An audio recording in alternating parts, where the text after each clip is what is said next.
Hey, everybody. Welcome to another edition of the Surf and Sales Podcast. I'm Scott Leese here with my friend, as always, Richard Harris. And today we are excited to talk to Steve Benson, CEO of Badger Maps, and get into some of the tips and tactics of leading sales, leading a company, and surviving through this whole quarantine pandemic mess that we're in right now. How's it going, Steve? Great, Scott. How are things with you? I'm okay, man. I'm doing well. I'm used to being sheltered and stuck inside for long periods of time. So far so good with me. There you go. I'm less used to it myself, but I'm getting there. Yeah, well, the longer it goes on, the more you're going to get used to it. So you're not used to working from home and running a team from home. Is this totally new ground and territory for you? I'm not used to working from home, but our team is fairly remote at Badger already. Everyone works out of offices, but those offices are around the world. And Badger has a team in Europe, a team in Utah. We're based in San Francisco. That's where I'm based out of, and then we have a team in the Philippines. Oh, how big is the company now? Badger has about 70 employees. 70. Wow, that's grown quite a bit from I think the last time that we talked. Can you Yeah, tell everybody what Badger Maps is and what you guys do and what the sale is like, so the audience has some context? sure. Yeah. So what Badger does is we have a application that helps field salespeople do a variety of things. So, um, we've kind of focused on that one end user, and we try to build tools that work for them. That includes giving them tools to focus on the right customers when they're when they're going out into the field, giving them tools to build their route, their schedule for the day. We give them tools that we have an application on the phone that collects information about their customers for them in an easy way as they go through their day and kind of execute their schedule, all their face-to-face meetings, and sends all that information back into their CRM. So we do a bunch of things that help the field salesperson, basically. So I have to ask this question because of the situation that we're in now. You've got a product designed for field sales teams, and nobody is out in the field right now. So what are the adjustments that you're having to make specifically? Are you making adjustments to the product, to the tactics of your team? How is all this going down right now for you? Yeah, I mean, so a lot of people have put their usage of the product on pause, and we let them do that, obviously, so stop paying for it while they're during this time. So a lot of people have not quit the software; they've just paused their relationship with us because they're just not in the field, right? They're at home. Um, in terms of tactics, what have we changed? I mean, our sales cycle, I think, is lengthened because a lot of people are actually still able to check this out now. Maybe it wasn't number one on their list to do before this happened. Yeah. And maybe it was number 10, and they're finally getting to number 10 on their to-do list after sitting around in Right. quarantine. They've got some time now to evaluate some things. Exactly. Yeah. So they've had the opportunity to kind of check this stuff out, and so they're getting to do that. However, that doesn't mean that it's not really a normal sales cycle, which normally we have a free trial of the product. So a sales team will set them up so they can try it out, and then they'll try it out for 2 weeks to a month to make sure it works for them, make sure it does what they thought it was going to do, and then they buy it. But now they're kind of trying it out, doing a trial, getting it set up, going through that process, but then they don't buy it. They say, okay, well, yeah, no, we want this. As soon as we're able to go outside again, Yeah. we want to turn it on. So as a revenue leader and founder, CEO of the company, like how are you forecasting right now? Have you downshifted the Q2 and Q3 forecast? Oh, for sure. Yeah. Yeah. I've given the forecast a major haircut for Q2. For Q3, I actually think that we're gonna do really well in, because all this, it's a lot of what we should have sold in Q2 is just going to happen in Q3. So you're kind of forecasting like Q3, maybe Q4 be a bump for what you guys do. So Yeah. so have you then adjusted and tweaked your forecast? Like, is it down on, pipeline and meetings as well as revenue, or is it just down on revenue forecast, Right. but like It's just increase the goals for pipeline and meetings? right. So pipeline and meetings are actually up. So more people are trying this out than normal, I think, because they have the time and they know they're going to be back out in the field eventually. They might not know exactly when, but it's a great time for them to kind of get this new technology in place. A lot of people knew about it, I think, but they hadn't gotten around to actually setting it up. So they're getting to do that. And so those metrics are actually up for us. It's just sales that are down. And so that's why I'm projecting So that how do we're you really going to do? take it on the chin here in Q2, but then pop in Q3 because all Yeah, that demand is going to flow through at the same time. I think that's what we're all praying for, is the pop in Q3. Do you how do you then coach your team on the demo presentation port, right? Because I assume there's some level of PowerPoint, or you gotta walk them through what this looks like, right? Because it's something someone's going to see visually, so that becomes part of the sales process, right? You need to show them, and since they're not Yeah. sort of trying it in a free trial version because they're not out running around, or maybe they are, but hopefully not.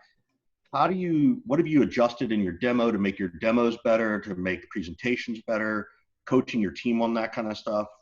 How do you address that? Well, yeah, it's very different to present something in person. And, our sales team, a lot of the time is doing in-person interactions, in-person meetings. And they function more as a field sales team. So parts of them that's how they're used to selling. Other parts of our organization that are selling to a small team or an individual, they'll do that over Zoom already. And so for those guys, it hasn't been a transition really at all. They're just doing it from home and trying to deal with their kids at the same time. that's a bit of a transition, but from the actual sales process and the demoing it and stuff haven't changed. But I did give a talk to the field salespeople about what changes they should think about making and what strategies they can use to sell over Zoom. And in fact, the matter is that there are this is a real challenge for not just us, for a lot of people, in that the best way to sell a lot of products is face-to-face. That's why there's, showrooms, and that's why retail sales exist. That's why there are field salespeople. It's a better way to sell a lot of types of products. So you are selling at a disadvantage, and our product is like that. It's better to be sold face-to-face. Tell people, like, okay, instead of doing this, do this, or instead of that, try this. Like, what are the things you're giving your team to think about as they have to make their demos and presentations? Well, first, I think you have to keep things briefer if you're going over Zoom. Like, you have to be succinct in your speech. Audiences tend to lose attention a lot faster if you're kind of giving a Zoom presentation as opposed to talking to someone in person. And so that's the first thing that I think I've told my guys that are going from the outside to more of a over the phone situation. You want to keep things simple, so things that can be more complex. You can explain more complex things face to face than you can over Zoom. So you want slides to simplify. You want to avoid too many words on slides. The way you kind of could get away with that in person, you can't as much get away with it over Zoom. Less can be more in this environment. I think you have to focus on your transitions when you're transitioning from one idea to another. You have to really connect your points. It can be really it's sometimes difficult to follow people over the phone or over Zoom in a way that is more natural in person.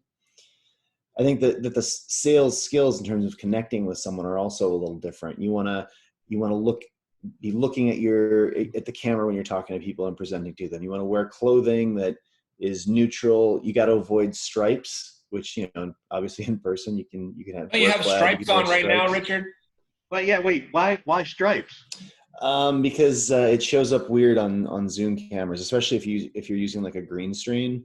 It'll show up like very. Well, very yeah, jagged. but you don't need to. Yeah, that's good. I hadn't thought about that one.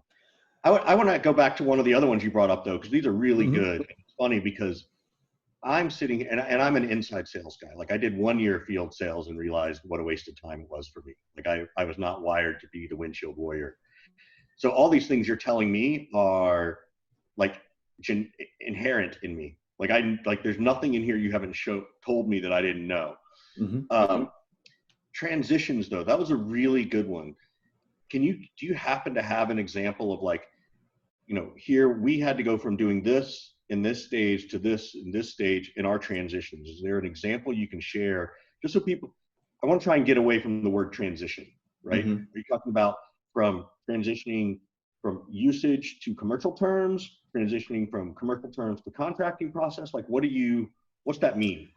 For me, I was talking more about not transitioning from point in the sales cycle to point in the sales cycle. I was talking more about when you're giving a presentation and you're going from, say, for us, it might be a point about how we help you build your schedule out for the day, to a different point, which would be a different slide in a different area of the conversation about how we help the company collect a lot more information from the field and are able to automate a bunch of busy work for people. So in between point A and point B, I think it's important if you're in kind of a Zoom environment or a phone environment, you want to make sure people understand that you're transitioning, understand and are engaged in the conversation. How would you do that? How would you transition? I think it's a great time to take their temperature, like, so that, to close out, like, okay, so if I was doing routing, so that's kind of how, okay guys, so that's how Badger will help you with with figuring out how to do your routes better and more efficiently when you're in the field. Does that make sense to everybody? Do you guys understand how this is going to be set up so that it can help you guys be more efficient? And so I'm checking in, I'm taking their temperature, I'm looking for objections that then I could overcome, but I want to make it more clear that I'm transitioning from this idea, closing the book on it, and opening the book on the next concept that I want to talk about. It's a great time for a joke. It's a great time to lighten the mood, kind of. If you've only got 10 minutes of kind of concentration out of people in this type of environment, then you can do things at a transition to reset some of that time and gain some more if you can be interesting. Got it. So I agree with everything you said except one part, which is, does that make sense? Like I'm a big proponent of never saying that in person or on phone. I always sort of ask people, how does this compare to what you're currently doing? Right. I want because what's happening when you're doing presentations is you're showing pictures, and naturally humans are then taking those pictures and putting it into their mind about their current process. Oh, that's different than how we do it. That's how we do it. That's similar. And so for me, I want to ask an open-ended question versus a closed-ended question of, does that make sense? I feel like I get a lot of false positives, right? Yep, that makes sense. Yep. So, and granted, I put you on the spot, so I think you already know. So I disagree with Richard on this particular part. I ask, does that make sense all the time? But so I know it's a closed-ended question, but after they say, yeah, that makes sense, I say to them, good, explain it back to me. So this is how I quiz them basically and figure out, did they actually learn something? Were they paying attention, right? So if I'm going over this point about this particular feature, I say, Steve, does that make sense to you? Steve says, yeah, that makes sense. I'm like, cool. So explain that back to me. Like if you're going to go pitch this to your CFO that you want to buy this thing right now, like walk me through what we just talked about. Like, how would you explain it? And if they can't do it, then I have the opportunity to try to re-explain it. If they can do it, I'm like, good, that's awesome, well done, and then I can move on. So I think there's some nuance there. Yeah, no, I think that's great advice, but from both of you, but I think that's fantastic feedback. So Steve, does that make sense? Do you understand both parts? Yeah, that makes sense. Should I explain it back to you? Repeat it back. I want to change gears a little bit. We were talking a little bit before the show about kind of leading a company through this situation and how companies might be thinking about saving money, and as that pertains to maybe tools or personnel. And a lot of people are having to make really, really difficult decisions who are in your shoes right now. From laying people off when they don't really want to, and things like that. What's it like from your side of the fence, and how can leaders of companies and organizations, kind of be as kind and decent and helpful as possible through some really, really difficult moments here? Yeah, absolutely. And we've been fortunate so far. We had the reserves to that we haven't had to let anyone go at Badger yet. Um, but that's obviously something that's happening a ton out there, and it really depends on, by industry and how different industries are affected in different ways. I have friends that run travel companies, and they're just, their revenue has dropped to zero, and they had to pay a bunch of refunds to customers. So Yeah. It just kind of depends. I guess, as I would approach this problem, I would say keep in mind, like, and especially, I'm guessing that a lot of the people on this that listen to your show are sales leaders and salespeople. So I guess, in particular, that group thinking about their sales team, you're dealing with a different kind of problem than a lot of other parts of the organization, because your sales team is the revenue engine of an organization. So you need to approach any change, any big changes there very carefully. I think if there is, if it's better to let go of the bottom 10% of your sales team than it is to lower everyone's salary by 10%. If there's weakness at the bottom, if it's so kind of depending, and everyone just knows this on their own. Like, if it's been fat happy times, and there is a little it probably wouldn't hurt to that bad to get rid of the bottom 10%, then that's probably the first place to go. But so you want to look for low performers that you would have let go anyway. You want to, if you need to make a cut, a new recruit that hasn't scaled up yet is probably a good place to look. But at some point you're left with a group of people that you really don't want to lose and are the revenue engine of the company. And so I think that you want to kind of approach that differently at that point than a lot of other parts of an organization would. I think that instead of firing those people, you're better off lowering their compensation if you need to save money. So rather than fire 20% of the team, lower their compensation by 20%. With a sales team, I would focus any lowering of compensation on the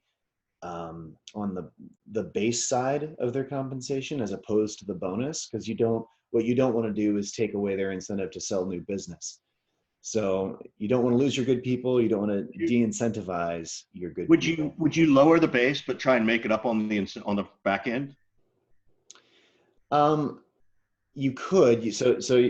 Well, if you think if your plan was already in a good place and like was designed well, rather than just extend their bonus and give them more money. I mean, probably the plan was incentivizing to begin with. Now you may have to make changes to the plan if numbers are going to greatly change in your business going forward. To keep them incentivized, you're going to need to move some things around. Yep. What else can you do, right? So, we know, look, everybody's having to make these cuts, and I applaud you for not having to make some of these cuts and being very conscious about it, and using the reserves, right? Like, if you've got reserves and you're saving them for a rainy day, I don't know if it's ever going to rain any harder than this. Right.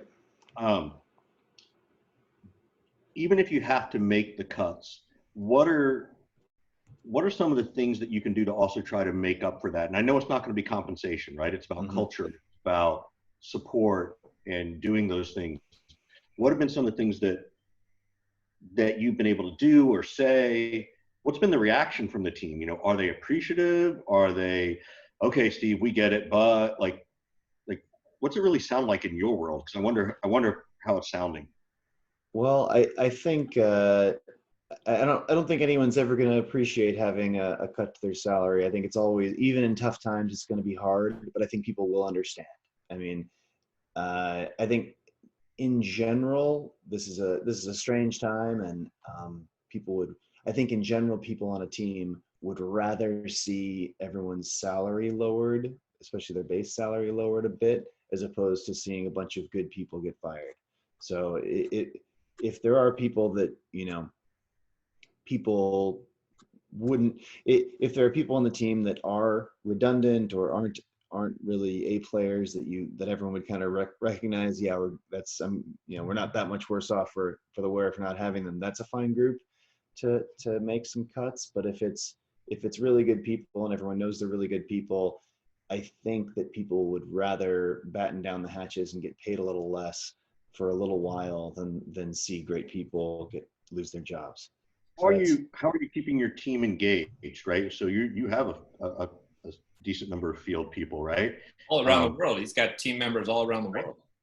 How do you keep people engaged? And maybe this was part already baked in for some of your business, to keep them engaged, to keep them motivated, to keep them connected. What are you guys doing? Well, I think transparent communication is really important right now, and you need to over communicate if anything. So you need, if you're regularly communicating and being honest and transparent in your communications, I think it goes a long way. I think I think most people understand what's going on with the economy at this point, and so understand that we have to dig deep and pull ourselves out of this at some point, and think even if things are a little paused right now. And I think, I mean, in a nutshell, I think great leadership right now is over communicating with everyone, checking in with people, making sure that they're in a healthy place mentally. How do I phrase this? How do you over communicate, as you put it, without running into a death by meeting situation? Mm-hmm. For sure. I think some people need more than other people, and so you can do things that are kind of optional and almost social to replace the cooler experience that people normally have from their peers. And normally my employees aren't remote; they're just in offices all over the world. So they might be remote to me, but they're all, there's a 20-person office in Europe that they're all together in. And so I think one thing that I've had success with is creating these water cooler experience, like a 15-minute stand-up meeting where we kind of get together and shoot the shit in the morning, I think, or around lunchtime. And doing that with different groups of people, I think, is really helpful to kind of get questions answered and just kind of have an open forum. I think having people communicate with each other and keep each other accountable and is really a good way to look at things, and a good thing to do in these times. Like, having a morning meeting at the same time every day, even if it's just a 10-minute stand-up meeting, is a good thing to do with the sales team to kind of get people, give people a reason to get out of bed and to not sit around and play video games till 2 a.m. and stay engaged. I think you want people kind of interacting and communicating and keeping a regular schedule as much as you possibly can. I know one of the other topics we were talking about beforehand too was coaching, right? Which I think goes back to a certain level of over communication, right? Making sure that you're creating the right kind of time with people, right? To your point, some are mandatory, some aren't. Coaching is always, a good thing. How have you guys approached coaching during this time? Well, I think that I've been coaching the managers of my employees to engage with them on a one-on-one basis, just like they would if they were in the office and going into a meeting room together to chat about things. I think you need to have just as many interactions as you normally would. I think a lot of those interactions are a little less efficient over Zoom. I think it just takes longer. Like something that would be a 3-minute quick conversation can end up being a 30-minute conversation on the phone, right? So you lose something in the translation of in person to over the phone. Do you think it's taking that difference because they're trying to make a human to human connection, right? Like, to your point, it may not be as quick, but it's like, oh wow, I haven't seen a human being face to face other than my significant other, in 2 days, right? Well, and that's why I was saying this can really be affecting different people differently. Also, I think it affects introverts less than extroverts, right? Like some people really lose their minds in this type of situation. Right? Are you more of an introvert or an extrovert? I'm definitely more of an extrovert. So are you? I think it's being without people is definitely hard for me. I'd much prefer to be in an office. What do you consider yourself, Richard? An introvert or an extrovert? Me? Yeah, you. I consider myself an introvert, but all the studies I've done, and you know me, Scott, I've done all this psych stuff and therapy and stuff that that I've either figured out how to answer the questions in an extroverted way, to convince myself that I'm to let other people know that. So the tests say I'm an extrovert, but internally I think I'm very shy and reserved, because when I think about how I was as a kid, I was okay with my friends. I never had a big group of friends, right? I had 2 or 3 close friends. That was it. So I think of myself as an introvert, but the tests sort of say otherwise. So I'm definitely not an extrovert. So I'm very curious to hear some of the specific things that are challenging for you, Steve, as an extrovert trying to, work and live through this right now. Can you touch upon some of that? Sure. Well, I think, for me, I find it energizing to be around other people. Like that's what I look forward to. I'm bored by me, and in this in this environment, I'm not getting that kind of interaction that I'm accustomed to. It's a great quote, Richard. Just call the episode "I'm bored by me." Bored by me. I love that one. Right. Steve, don't you know how important you think you are? Come on. I'm not interested in anything going on in my own head. I already know that stuff. I want to know what's in other people's heads. Bored with themselves right now. That's a great. So I think that, and so I think some people are this time is harder on them. Maybe they live alone and don't have other people that they're living with. If you live alone and are an extrovert, this is a very tough time, I think. And so that's why I created those kind of a lot of little meetings that are not required but optional for the team. So we can have lunch together there's a lunch over Zoom that some people choose to join, and it's a lot of the same people, and I think a lot of it is the people that live alone and really enjoy that type of interaction. So I think as a leader, you can create those opportunities for people to keep them motivated and keep them in a good headspace. I don't think I really answered your question on coaching. We went in a different direction, I think, but I could circle back to that too if you like. Take it back if you want. Richard and I meander all over the place. Don't get back to things all the time. It's just part of the. No, I write down your questions as they come, and then I was like, I never actually answered your question somehow. I might have, but I have to say you're the most prepared guest we've ever had in 64 episodes. So. Well, maybe it's I run my own podcast, so that's probably why I like to think in terms of structure. And why don't share that with people? What is your podcast? We certainly want to support you in your efforts. Sure, I appreciate that. It's Outside Sales Talk, so it's a podcast that is focused on outside salespeople, field salespeople, and what I basically do is bring experts in sales onto our podcast to then speak about whatever their area of expertise is. So like Scott was on there already, and we had a great conversation, and so it's people like him who have like a really cool message, and he gives that message specifically for field and outside salespeople. So if he knows if someone wrote 2 books on how to get referrals, I'll have them come on and talk about strategies for field salespeople to get referrals.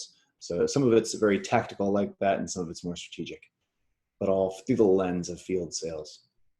Got it. And like I said, no offense that you had Scott first. I know what. In fact, I don't know if Scott. I think I told Scott this, but when your person reached out to me to do it, I said yes, I'll go on his show only if he comes on ours. So Well, I'm happy to be here.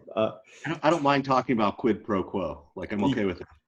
It's always good to stir ideas up. So coaching, I was, we do like to meander. We could talk all day, but I think, so I have a strategy about coaching sales reps that's a little different than some, and I think it really applies in these times.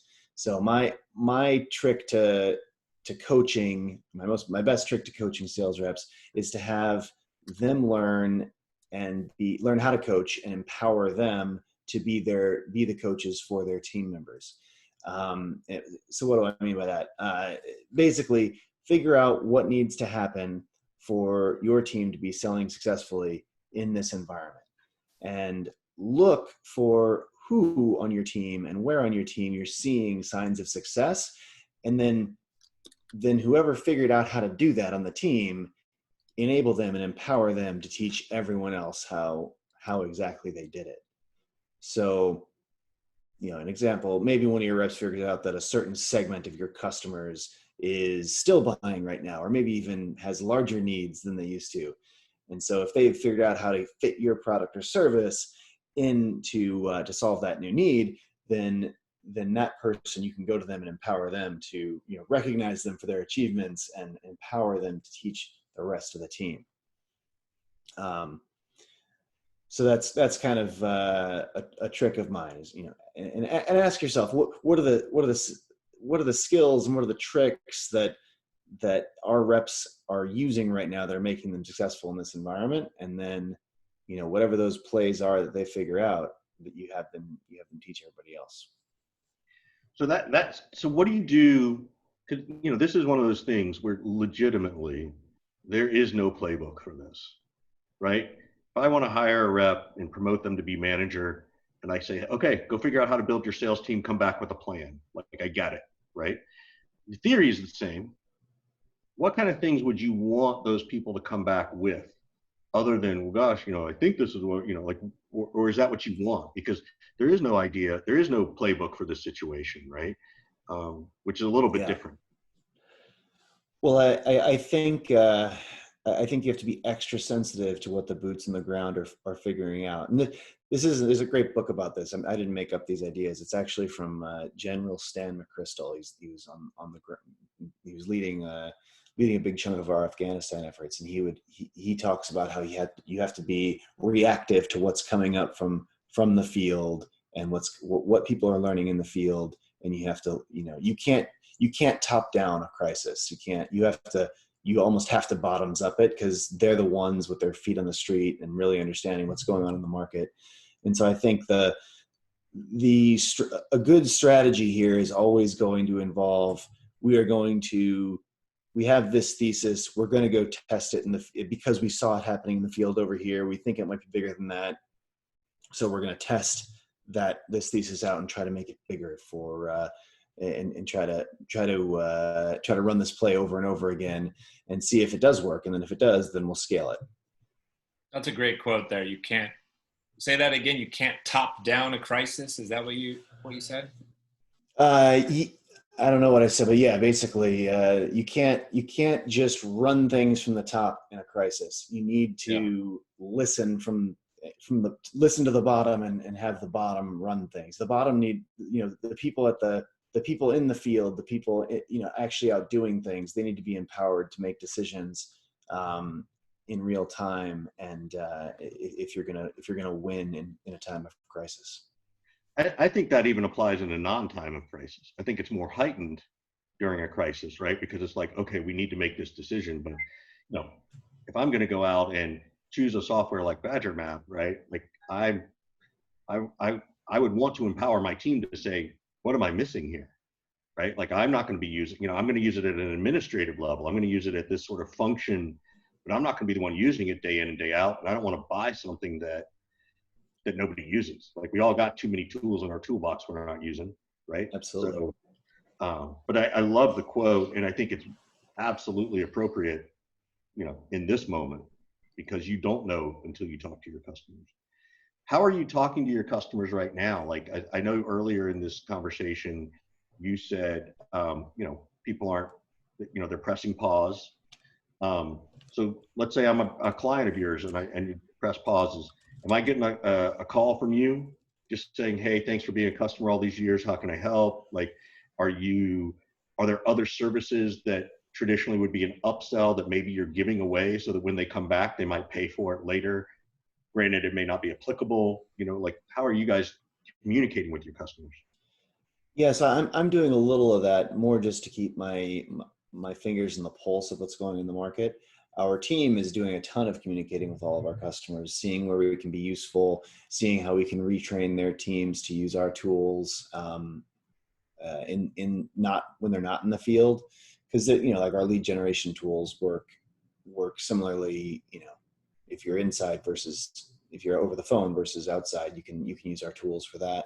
So we're helping train people on transitions, making training videos and that sort of thing on how they can be successful when they have to be inside and selling over Zoom as opposed to being outside. We, in terms of other services, we really only do the one thing. Like, we have the one piece of software. So if someone's furloughed their sales team, there's not a lot we can do for them until their sales team comes back.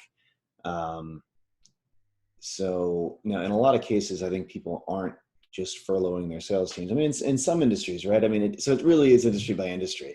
Like, if you sell beer to bars with field salespeople, right now your field salespeople are not selling any beer, and so the whole company is making no money. So there's a good chance you probably did furlough a lot of people.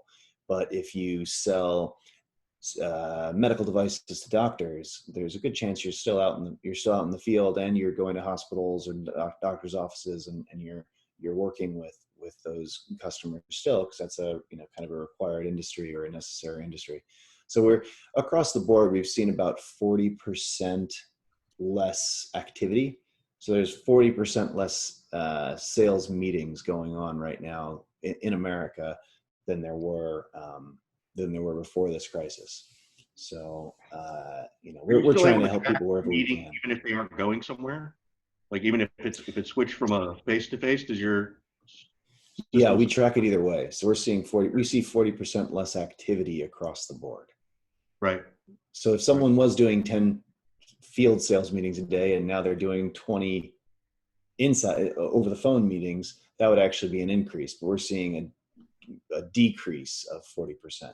So net of all the people that have actually, have increased or are able to do similar things now as they were before.